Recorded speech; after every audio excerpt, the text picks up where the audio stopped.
Hello guys, আসসালামু আলাইকুম। This is Robin, welcome to new blog.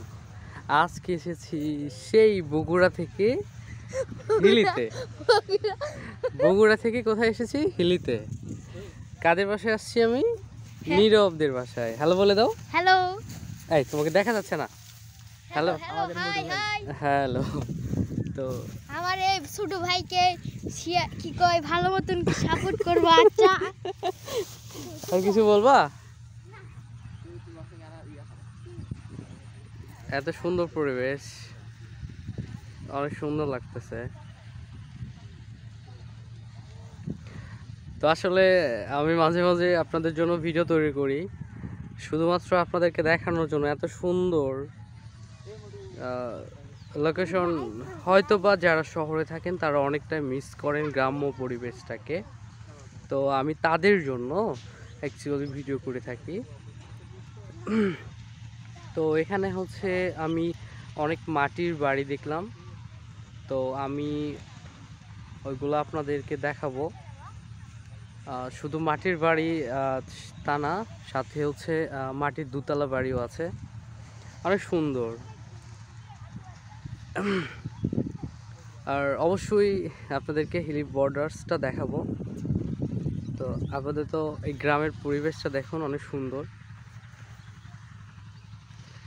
এই নীরব, নীরব সবসময় হাসে।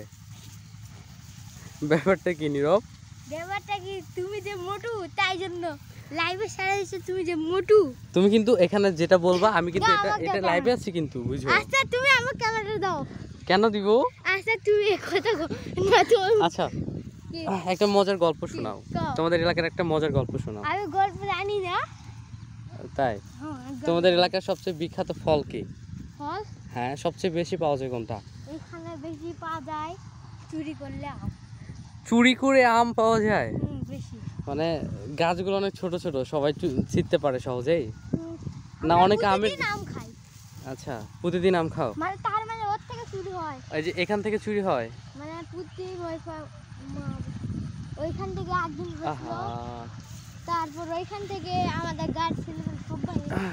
নোয়াপাড়ায় যারা আছেন, আপনাদের গাছের যদি আম হারায় যায় তাহলে সোজা নীরবের বাসায় চলে আসবেন, কারণ হচ্ছে নীরব নিজেই এগুলা শেল্টার দেয় নাকি? আমি তোমার এখন দেখতে দাও। কথা বলা যাবে না, কথা বলা যাবে না। মাসির বাড়ি।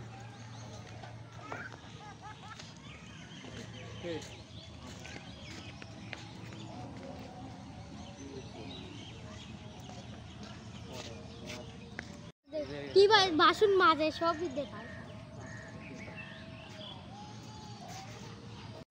সিরিয়াসলি? জি। ও দেখুন মোটু ভাই, আপনাদের বলছিলাম না মাটির বাড়ি? এই যে দেখুন, এটা হচ্ছে মাটির দুতলা বাড়ি। দেখি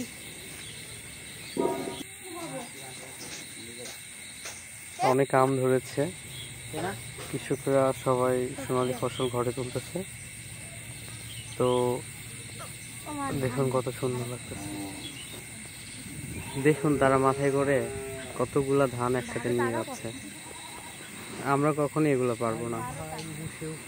ধন্যবাদ সবাইকে, সবাই ভালো থাকবেন, সুস্থ থাকবেন। আবারও দেখা হবে নেক্সট কোনো ব্লগে। আসসালামু আলাইকুম।